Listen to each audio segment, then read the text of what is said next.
योगी आदित्यनाथ कहते हैं कि नया अयोध्या, उसकी बात करते हैं। विश्वास है कि अयोध्या नगरी जो है वो उसी वैभव की बनेगी जिस पर कल्पना करके वो लड़ाई लड़ी गई थी?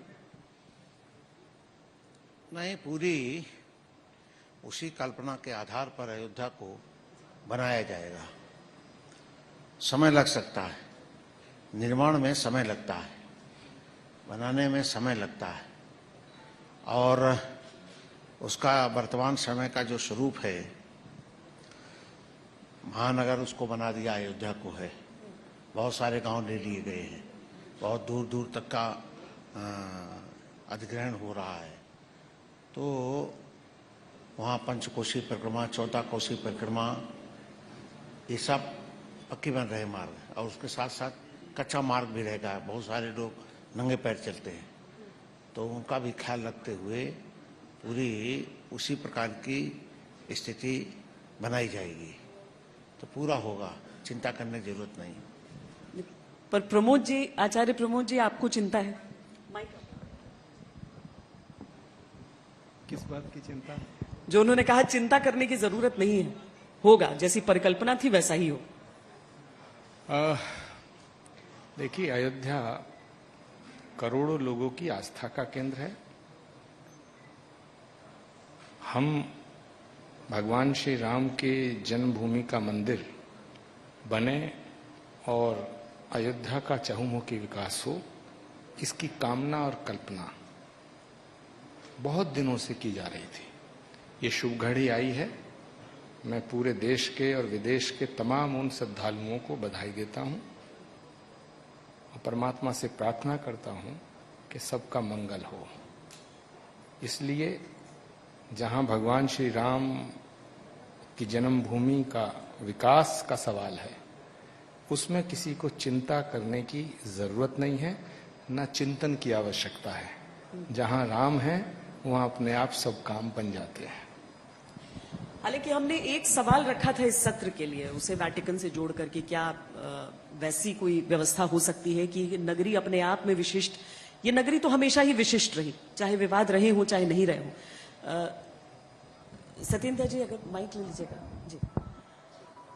आपने वो दर्द भी देखा है जब प्रभु को एक बार साल में वस्त्र 2 बार बदलने के लिए मिलते थे, आज रोज रत्न आभूषण से जड़े हुए वो पहनते।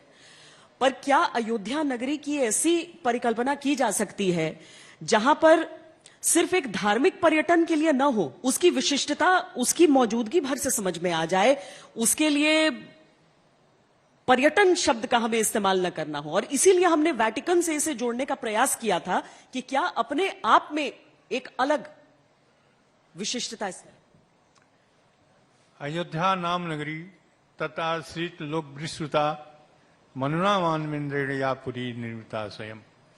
वह अयोध्या नगरी विश्व में प्रसिद्ध आज से नहीं, त्रेता युग से है, और लोक के किसी भी तीर्थ स्थान का, किसी भी भवन का, किसी भी सुंदरता का तुलना अयोध्या नगरी से नहीं हो सकता। तुलना करते हैं लोग, नहीं, ऐसा है नहीं, क्योंकि अयोध्या नगरी जो है वह क्या है?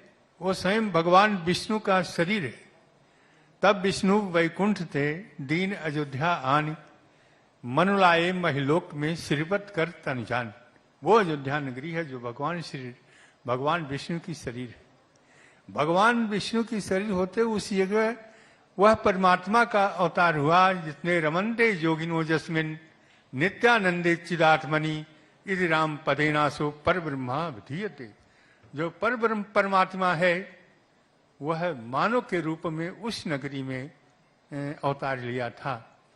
साथ ही साथ उन्होंने कहा कि गोद्विज धेनु देव हितकारी कृपा सिंधु मानुष स्तनधारी। भगवान राम ने मानव के रूप में क्यों लिया, इस बात का भी स्वयं वो कहते हैं कि मानव के शरीर धारण करने का प्रयास यही है कि धर्म के स्थापना और धर्म का विनाश।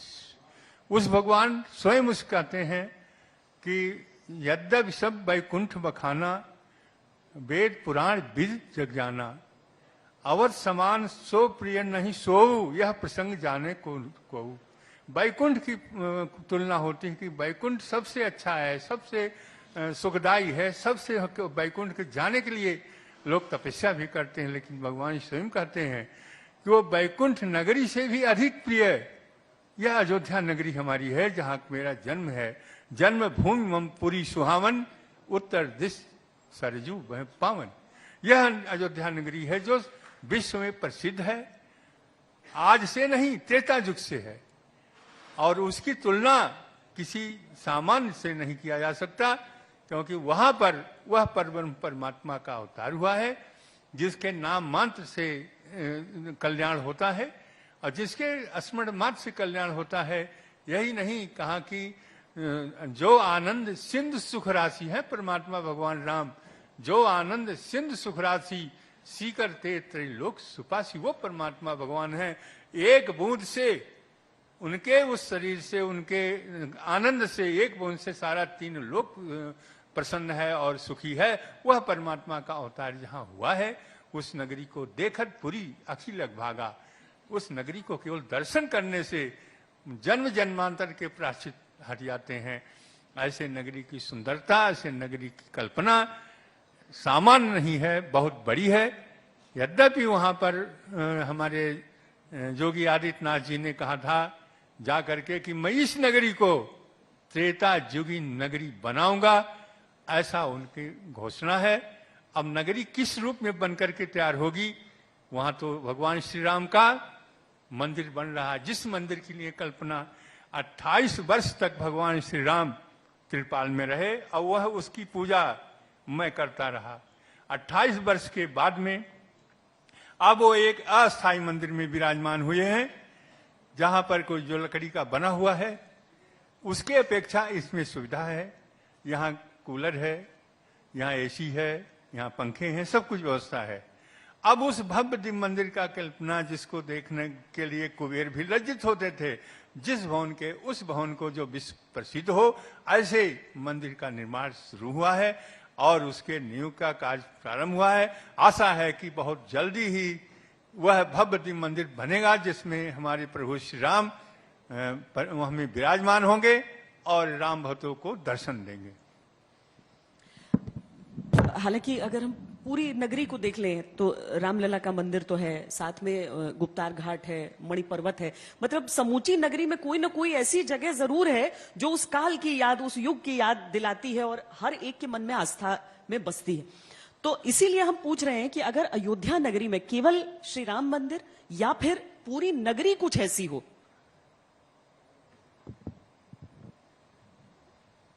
अयोध्या में भगवान रामलला विराजमान हैं, और जब वो विराजमान हैं तो उनके जैसा महाराज जी ने सब कहा है, उसके अनुरूप अयोध्या का निर्माण होगा। हवाई अड्डा बनने जा रहा, बहुत बड़ा इंटरनेशनल हवाई अड्डे की पट्टी बन रही है, सब अधिग्रहण हो चुका है, वहां पर उसका निर्माण होगा।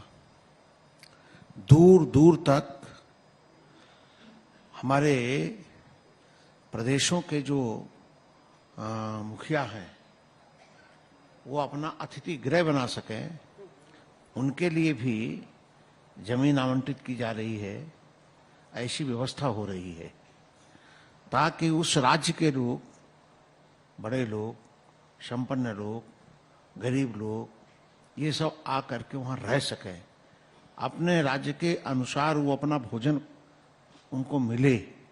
ये सब चिंताएं हो रही हैं। और इसमें हमने कहा ना, निर्माण में भी समय लगता है। 6 दिसंबर 1992 को हटाने में तो देर नहीं लगा, सड़ा गड़ा था, उसको हटा दिया गया। किसने हटाया, क्या हटाया, ये विषय अलग का है, लेकिन हट गया। और ये भी बात शाश्वत सत्य है, अगर हटता नहीं तो राम मंदिर के निर्माण की शुरुआत भी नहीं होती। आज जो हम स्वप्न देख रहे हैं वो भी साकार नहीं होते। तो ऐसी अयोध्या नगरी में अब सब कुछ वहां विकास होने वाला है। अब ये बात ठीक है कि 4 साल 5 साल में सब हो जाएगा, ये कहना कठिन है, उसके लिए समय लगेगा, समय देना पड़ेगा, लेकिन सतत प्रयास हो रहा है।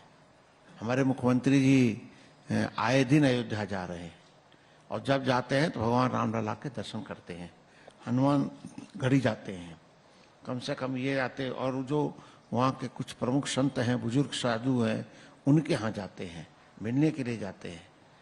तो चिंता करने की जरूरत नहीं है ज़्यादा, बस शुभकामनाओं की जरूरत है। शुभकामनाएं मिलती रहें, बाकी काम राम भक्तों पर छोड़ दीजिए, हम सब लोग हैं उसको करेंगे। शुभकामनाएं सबकी साथ है ना आचार्य जी, क्योंकि देखिए विवाद की बात कह के सालों सालों तक उपेक्षित रखा गया नगरी को, ये तो सत्य है। अदालत का निर्णय आया, उसके बाद से वहां पर निर्माण की बात और निर्माण कार्य कैसे होगा वो तो हुआ, लेकिन उससे पहले तो लोग जाना भी नहीं पसंद करते थे। जो नेता थे बड़े बड़े, वो चुपचाप से जाकर अपना जहां पर भी, हालांकि हनुमानगढ़ी में तो, और हनुमानगढ़ी से महंत राजू दास जी भी हमारे साथ हैं, यहाँ पर पहुंचते तो थे, लेकिन दिक्कत ये होती थी कि नगरी में लोग सब बोलते रहते थे कि हमारे पास तो एक यहाँ पर ड्रेनेज सिस्टम तक नहीं यहाँ पर बना हुआ है। इतना नहीं ध्यान दिया जाता था अयोध्या नगरी के लोगों पर अब सबको लग रहा है कि चीजें, वो बोल ही रहे हैं कि उम्मीद ही नहीं, बस हमारे साथ कामना भी कीजिए। देखिए, भव्यता की दृष्टि से जो कुछ किया जा रहा है सरकार के प्रयासों से और तमाम ट्रस्ट के प्रयासों से, ये अच्छी बात है, लेकिन दिव्यता की दृष्टि से, आस्था की दृष्टि से, श्रद्धा की दृष्टि से अयोध्या की जो रज है, मिट्टी है, वह भी शीश महल से ज्यादा कीमती है। दूसरी बात यह है, आप बार बार जो मेरी तरफ देख करके ये पूछना चाहती हैं कि बधाई दे दीजिएगा, शुभकामनाएं दीजिएगा। अरे भाई, राम हमारी आस्था के आधार हैं, भाजपा के राम थोड़े ही हैं केवल। या ये कहना चाहते हैं आप कि जब से बीजेपी का जन्म हुआ है, भगवान राम की पूजा तो उससे पहले भी होती थी। भारतीय जनता पार्टी के राम मंदिर आंदोलन से लेके आज तक उसके जो ध्वजवाहक रहे हैं वो आपके मंच पे मौजूद हैं, विनय कटियार जी। इनके उस प्रयास को नजरअंदाज नहीं किया जा सकता है, लेकिन राम से सब हैं, हमसे राम नहीं हैं, हम सब राम से हैं। मैं आपको याद दिला दूं, आप मेरी तरफ बार बार जो इशारा कर रही हैं, मैं बताना चाहता हूं कि भगवान श्री राम जन्मभूमि मंदिर का जो निर्माण का एजेंडा है, ये भारतीय जनता पार्टी के एजेंडे में पालनपुर हिमाचल प्रदेश में जब इनका 87-88 का सम्मेलन था तो उसमें आया। तो उससे पहले तो ताले खुल चुके थे, शिलान्यास भी हो चुका था। ये एक अलग विषय है। कांग्रेस के किसी नेता ने या किसी विपक्ष के नेता ने ये कब कहा कि राम मंदिर नहीं बनना चाहिए? दाऊदयाल खन्ना जी मिनिस्टर थे, मुजफ्फरनगर में 1983 में एक जनसभा हो रही थी, तो इंदिरा गांधी प्राइम मिनिस्टर थी, उनका चिट्ठी लेकर के वो उस सभा में गए थे और prime minister of India Indira Gandhi ji की चिट्ठी पढ़ी गई थी उसमें। शायद विनय कटियार जी को ये स्मरण होगा। राम को किसी एक पार्टी से, किसी एक जाति से, किसी एक वर्ग से, किसी एक धर्म से, किसी एक राष्ट्र से जोड़ना भी ठीक नहीं है। अखिल कोटि ब्रह्मांड नायक राम है। विनय जी, मैं बस 10 सेकंड, आप इस विषय को अन्यथा ले लिए। मैंने ऐसा कोई वाक्य बोला आपने नहीं। श्वेता जी मुझे बार बार देख के ये कह रही थी, मेरी तरफ उनका इशारा था कि आपको बधाई। मैंने पूछा कि अदालती निर्णय आने से पहले भी नहीं, अगर योगी आदित्यनाथ वहां पर जाते थे, अगर वहां पर दीपोत्सव का एक आयोजन शुरू हो गया था अयोध्या जी में, नहीं योगी जी, उससे पहले राजनीति का हवाला देकर कहा जाता था श्वेता कि ये विवादित है। श्वेता जी, पहली बात, योगी आदित्यनाथ जी और उनके गुरु महंत अवैधनाथ जी और तमाम साधु संत, परमहंस जी, कितना बलिदान हो चुका, अशोक सिंघल जी, बहुत से लोग और कई ऐसे चेहरे हैं जो भारतीय जनता पार्टी या सरकार में अभी नजर नहीं आते हैं, लेकिन राम मंदिर आंदोलन के ध्वजवाहक रहे हैं, जिसमें उमा भारती जी हैं, साध्वी ऋतंबरा जी हैं, वेदांती जी हैं। इस सब लोगों का, लाखों लोगों का योगदान है। तो भगवान राम अखिल कोटि ब्रह्मांड नायक राम है, वो किसी एक जाति, एक धर्म में उनको सीमित नहीं किया जा सकता है। तो भगवान राम के जन्मभूमि का मंदिर बन रहा है, इसकी सबको खुशी है, सबको बधाई है। जहां तक सत्येंद्र दास जी ने एक बात कही कि किसी भी और स्थल से, किसी और नगर से, किसी और जगह से अयोध्या की तुलना करना व्यर्थ है, क्योंकि अयोध्या के समकक्ष पूरे विश्व में ना कोई धरती है, ना कोई हो सकती है। सप्तपुरियों में सर्वश्रेष्ठ, सर्वप्रथम, लेकिन यहां पर राम मंदिर निर्माण के लिए शिलान्यास चूंकि पिछले वर्ष हो गया था, इसीलिए उसकी बधाई पिछले वर्ष खत्म हो गई थी। वो अब तो अयोध्या नगरी संपूर्ण, क्या उसे एक ऐसे स्थल के तौर पर विकसित किया जा सकता है, हम उस पर चर्चा कर रहे थे। इसीलिए मैं आपसे पूछ रही थी कि राजनीति पे सिर्फ क्या विवाद की बात कर कर अयोध्या की उपेक्षा सही थी? क्या जब तक निर्णय नहीं आया था न्यायालय का, तब तक वहां पर दीपोत्सव प्रारंभ नहीं हुआ था? इसीलिए मैं पूछ रही थी, उसी सिलसिले में पूछ रही थी। देखिए, मैं भी इसको किसी पार्टी से जुड़ा हुआ प्रश्न और उत्तर नहीं बनाना चाहता, लेकिन वीर बहादुर सिंह चीफ मिनिस्टर थे, उन्होंने ही अयोध्या में रामायण मेला और तमाम तरह की चीजें शुरू कराई थी। उन्होंने अपने टाइम में विकास किया। जो जो सरकार आती है उसका फर्ज होता है, उसका कर्तव्य होता है कि जहां जनता की भावनाएं निहित हों उन स्थानों का विकास कराया जाए। आज उत्तर प्रदेश के चीफ मिनिस्टर योगी आदित्यनाथ जी हैं, तो वो तो एक साधु भी हैं। तो भगवान श्री राम की जन्मभूमि के मंदिर का जो तमाम योजना है वो और अच्छी तरह बन रही है, इसकी हमें खुशी है। हम इसके लिए उनको साधुवाद देते हैं। बस जी,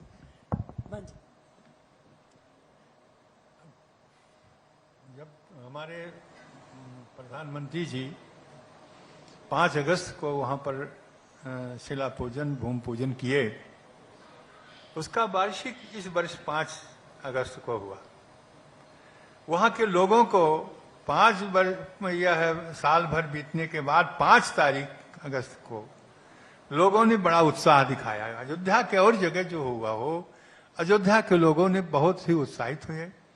यहां तक कि दीप प्रज्वलित करके जैसे मानो अयोध्या में दीपावली आ गई हो। तो उसका महत्व कितना है कि यह निर्माण जिस दिन शुरू हुआ शिला पूजन के बाद, उसे राम भक्तों में जो आशा जगी कि ये आशा बहुत ही महत्वपूर्ण है। वो जो इतनी वर्षों से वहां पर यह प्रतीक्षा कर रहे थे कि वो समय कब आएगा कि भगवान श्री राम उस भव्य मंदिर में विराजमान होंगे। जो लोग जाते थे त्रिपाल में पड़े हुए भगवान श्री राम लला को देख करके रो पड़ते थे कि ऐसे प्रभु जो जन जन के नायक हैं, जिनके लिए कहा जाता है त्रिलोक नायक, त्रिलोक के स्वामी, वो आज त्रिपाल में पड़े हुए हैं। बहुत ही कष्ट होता था उन लोगों को कि कब वो समय आएगा। लेकिन यह है कि समय आते और समय में परिवर्तन होता। चक्रवर्त ये परिवर्तन तो सुखानि चय दुखानि चय, चक्र के समान सुख और दुख का परिवर्तन होता। जिस समय भगवान श्री राम वन में जाने लगे थे तो माता सीता से कहे थे कि दिवस जात नहीं लागहि बारा, भामिन सिखवन सुनो हमारा। दिन जाते हुए नहीं लगा। जब वह 6 दिसंबर को ढांचा गिर गया और रामलला त्रिपाल में चले गए, तो इसी आशा थी कि कभी न कभी वो समय आएगा और भगवान श्री राम उस भव्य दिव्य मंदिर में विराजमान होंगे। जिस मंदिर को, जिस भवन को देख करके कुबेर भी लज्जित, मणिमाणिक से आच्छादित, मणिमाणिक से प्रकाशित यह अयोध्या नगरी भगवान का वो आवास था जहां पर भगवान श्री राम राज करते थे। वह समय जरूर आएगा, ऐसी आशा। इसी आशा पर 28 वर्ष बीत चुका। उसी त्रिपाल में रहते हुए भगवान राम को अनेक प्रकार के झंझावातों को झेलना पड़ा। न धूप का कोई रुकाव, न बरसात का कोई रुकाव, और न ही सर्दी का कोई रुकाव। वह केवल औपचारिक उपचार की वह मात में किसी प्रकार से उसको व्यवस्था किया जाता था।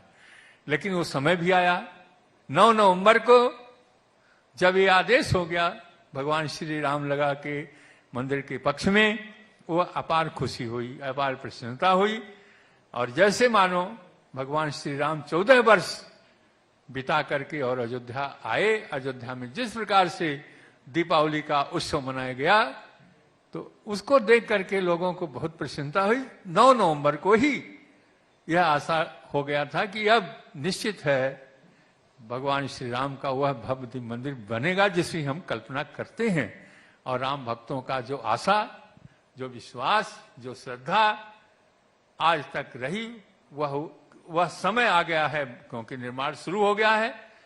वो समय आ गया है कि राम भक्तों की वो इच्छा पूरी होगी और भव्य दिव्य मंदिर में भगवान श्री राम लला विराजमान होंगे और लोग दर्शन करेंगे। दर्शन करने के पश्चात वह कल्पना जो तमाम आपत्तियों को, तमाम कठिनाइयों को झेल चुके हैं, वह भूल जाएंगे और यही होगा कि हमारे प्रभु श्री राम भव्य दिव्य मंदिर में विराजमान होंगे। और यह आनंदित, यह अपर, यह जो आनंद आएगा, अनिर्वचनीय आनंद उन भक्तों को उस दिन आएगा जिस दिन भगवान श्री राम जी भव्य दिव्य मंदिर में विराजमान होंगे।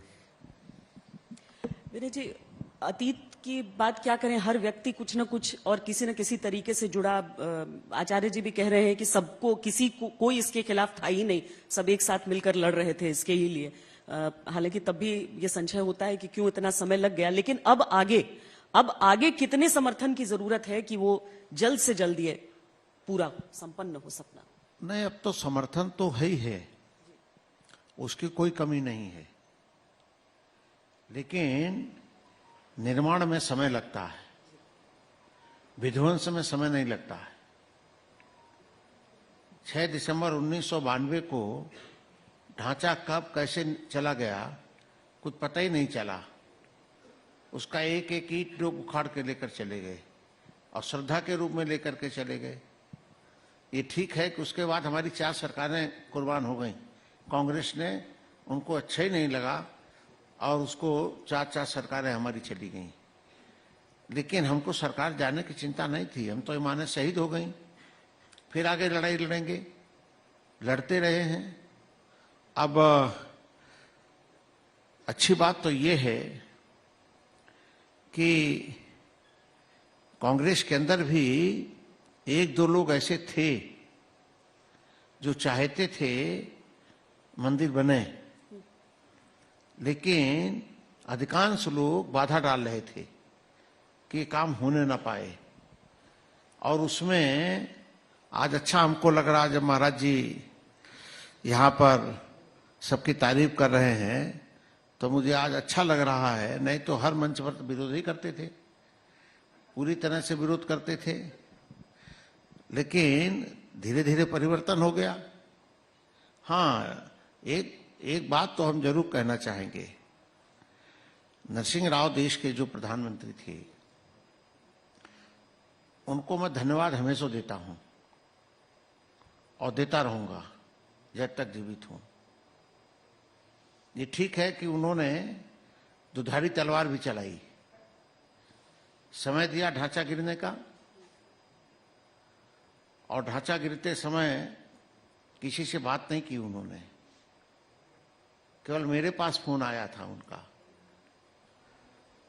और कहा अब तो काम होने वाला होगा।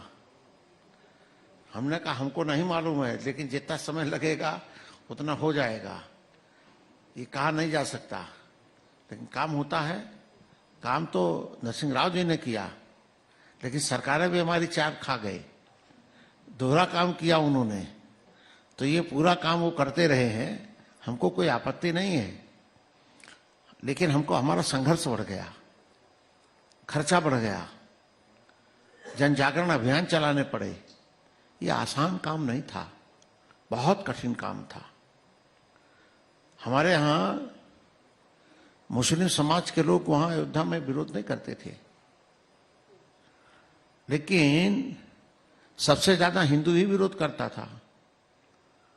और कांग्रेस तो उसमें मेन जड़ में थी। वो क्या करती थी पता ही नहीं चलता था, धीरज से वो कोच देते थे, ये कोचने का काम करते थे। लेकिन हमको कोई उसमें तकलीफ नहीं हुई। काम अच्छा किया मुलायम सिंह जी ने।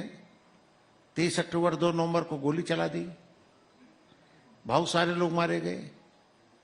सरयू में लाशों को दफना दिया गया। एक परिवार के 2-2 लड़के चले गए, 2 सगे भाई उसमें मरे, शहीद हो गए, ये भी काम हुआ। पर विनय जी, ये भी तो कहा लेकिन- जाता है कि जो आंदोलन में असली में जो जुड़े हुए थे वो सब आज कहाँ है जब ये मंदिर का निर्माण हो रहा है? हाँ, आज तो बहुत सब ऊपर लोग चले गए, नहीं, जो कुछ लोग जीवित हैं, बीमार जो हैं, हैं। कुछ लोग बीमार हैं, कुछ ऊपर चले गए, कुछ अभी हमारे जैसे लोग स्वस्थ हैं थोड़े से, लेकिन ऐसे ही है। तो ये हो रहा है और हमको आज अच्छा इसलिए भी लगता है, अब भाई मुसलमानों को भी मस्जिद के लिए जगह दे दी गई, वो भी बना में, वो भी खुश हैं, अच्छे से मन से खुश हैं, विवाद रह ही नहीं गया। लेकिन पूरे विश्व के लोग में हम तो चाहेंगे कि विश्व के लोग अपना अपना गेस्ट हाउस बनवाएं, जगह दे दी जाएगी, वो बनवाएं, बढ़िया बनवाएं, लोग उनके लोग आते हैं वहां ठहरें, फिर जाकर के रामलला का दर्शन करें। जब तक वो अपना अतिथि गृह बनवाएंगे तब तक हम मंदिर का निर्माण काम भी पूरा कर देंगे। इतना तेजी के साथ काम होगा, अब हो रहा है, उसमें कोई दुविधा नहीं है, चिंता नहीं है। लेकिन आज जब प्रमोद महाराज जी से हम बड़े प्रसन्न हुए, कम से कम बहुत दिन के बाद अच्छी बाणी सुनाई दी, नहीं तो वो जब हम बैठते थे साथ में तो कोशिश करते रहते थे कि घसीटने के लिए, कोई मौका नहीं चूकते थे। लेकिन अच्छा काम हुआ, सब अब मिल गए, सब लोग मिले, अयोध्या बढ़िया बनेगी। जैसी अयोध्या की कल्पना लोग करते हैं ऐसी अयोध्या ही बनेगी, उसका निर्माण होगा, उसके लिए सारे प्रयास अभी से जारी हैं, कहीं कोई बंधन नहीं है। देखिए श्वेता जी, बहुत ही साफ दिल से विनय कटियार जी ने ये बात अभी कही कि नरसिम्हा राव जी ने सारा काम किया, और दूसरी बात इन्होंने कही कि भाई हमारी 4 सरकार कुर्बान हुई। तो अगर 4 सरकार भगवान श्री राम के नाम पे कुर्बान हुई तो पूरे देश में सत्ता भी तो भगवान श्री राम के नाम पर आपको मिली। तो दूसरी जो नरसिम्हा राव जी के बारे में कहा, मुझे नहीं पता कि उस समय वो प्रधानमंत्री थे, और विनय कटियार जी इस रहस्य उद्घाटन को कर रहे हैं तो मैं यकीन कर सकता हूं, क्योंकि मैं ऐसा मानता हूं कि भगवान श्री राम के अनन्य भक्तों में शुमार हैं विनय कटियार जी, जिन्होंने अपना जीवन इस आंदोलन के प्रति समर्पित किया। तो ये झूठ नहीं बोलेंगे। लेकिन अब मैं एक सवाल, मैं क्या करना चाहता हूं, सवाल उठता है कि जब भगवान श्री राम जन्मभूमि का ताला खुला तब कांग्रेस की सरकार थी, शिलान्यास हुआ तब कांग्रेस की सरकार थी, और आज इन्होंने बता दिया कि ये काम भी कांग्रेस के प्रधानमंत्री के द्वारा हुआ, और फिर भी कांग्रेस पार्टी पे ये इल्जाम कि वो मंदिर बनाना नहीं चाहते थे, बनवाना नहीं चाहते थे। तो तीनों कंट्राडिक्टरी स्टेटमेंट हैं। अगर नरसिम्हा राव कांग्रेस के प्रधानमंत्री ने सारा काम किया तो फिर कांग्रेस राम मंदिर के विरोधी कैसे हो गई? मैं जहां तक मानता हूं कि कांग्रेस के किसी नेता ने ये कहीं कहा हो, महाराज जी, कटियार जी बस 10 सेकंड में, फिर नहीं तो बात भटक जाएगी। ताली बजा दीजिएगा मेरी तरफ से कटियार जी के लिए, धन्यवाद। कि कांग्रेस पार्टी के किसी नेता ने यह नहीं कहा कि भाई मंदिर नहीं बनना चाहिए। हाँ, 3 चीजें थी। कांग्रेस हमेशा से ये कहती रही कि या तो आपसी सहमति से बने, या सुप्रीम कोर्ट के आदेश से बने, या पार्लियामेंट में बिल लाके बने। तो आपसी सहमति तो हो नहीं पाई, बिल आया नहीं, सुप्रीम कोर्ट के आदेश से मंदिर बन रहा है। इसका हम सब स्वागत करते हैं, और हम ईश्वर से प्रार्थना करते हैं, परमात्मा से प्रार्थना करते हैं, प्रभु श्री राम से प्रार्थना करते हैं कि जल्दी से भव्य मंदिर बने और तमाम अयोध्या का विकास हो। जिन्होंने इसका विरोध भी किया है उन पर भी राम अपनी कृपा करें, बस। नहीं, महाराज जी ने जो बात कही ठीक कही, लेकिन कांग्रेस के अंदर एक नरसिंह राव के छोड़ करके अर्जुन सिंह भी हुआ करते थे, जिसके आप अनुयायी रहे हैं, काफी रहे हैं, काफी दिनों तक रहे हैं। नहीं, अनुयायी तो मैं अपने गुरु का रहा हूं। अर्जुन सिंह जी कांग्रेस के वरिष्ठ नेता थे। हाँ, चलिए मान लेता हूँ। जैसे आप अडवाणी जी मैं क्या, मैं इतना संशोधन कर लेता हूँ, नहीं, उसमें कोई आपत्ति नहीं है, लेकिन वो रहे हैं। देखिए, मैं विनय कटियार जी पे हमला कुछ करना ही नहीं चाहता, क्योंकि इनकी स्थिति भी मेरी जैसी है।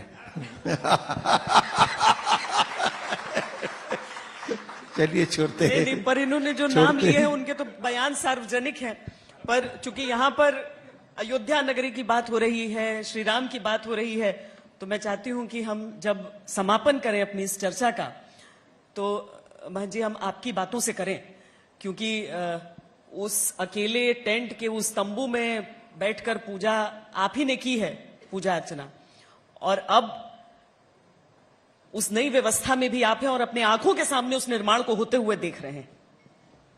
यह बहुत प्रसन्नता की बात है कि जब 6 दिसंबर को वह विवादित ढांचा गिरा और रामलला त्रिपाल में चले गए, तो एक बहुत बड़ी निराशा आई कि अब वो कौन सा समय आएगा जब भगवान श्री राम भव्य दिव्य मंदिर में विराजमान होंगे। लेकिन विश्वास और आशा जरूर रही कि यह समय निश्चित होगा और रामलला भव्य दिव्य मंदिर में विराजमान होंगे। और इसमें मैं कहता हूं कि सभी का सहयोग है। आज जो मंदिर बन रहा है उसमें सभी का सहयोग है, जनमानस का सहयोग है, राम भक्तों का सहयोग है, और जो पार्टी में हैं उसमें भी बहुत से लोग जो पार्टी में रहते हुए भगवान श्री राम का भव्य दिव्य मंदिर बने इसके सहयोगी हैं। यहाँ तक कि जिस व्यक्ति ने वहाँ पर गोली चलवाया मुख्यमंत्री के, उन्हीं की बहू ने राम मंदिर के निर्माण को 5 लाख रुपए दान में दिया। तो यह सब बात भी है कि वहाँ विरोधी यदि हैं तो सहयोगी भी हैं। ऐसी स्थिति में मैं समझता हूँ कि सबका सहयोग, अब जो कुछ हुआ भूल जाएं और एक लक्ष्य बनावें कि अयोध्या हमारे भारत में है, अयोध्या नगरी ऐसी पुनः निर्माण उसका हो जाए कि लोग देखें कि यह नगरी कभी त्रेता युग में जैसी रही वैसी नगरी यहाँ पर आ चुकी है। इसलिए इस नगरी के लिए सहयोग करें और मैं यही आशा करता हूँ कि वह समय जल्दी है कि भव्य मंदिर का निर्माण संभव है, हो जाएगा, बहुत तेजी से चल रहा है। ओम सर्वे भवन्तु सुखिनः, सर्वे सन्तु निरामयाः, सर्वे भद्राणि पश्यन्तु मा कश्चित् दुर्भाग् भवेत्। ओम शांति शांति शांति। जय श्री राम, जय श्री राम, जय श्री राम।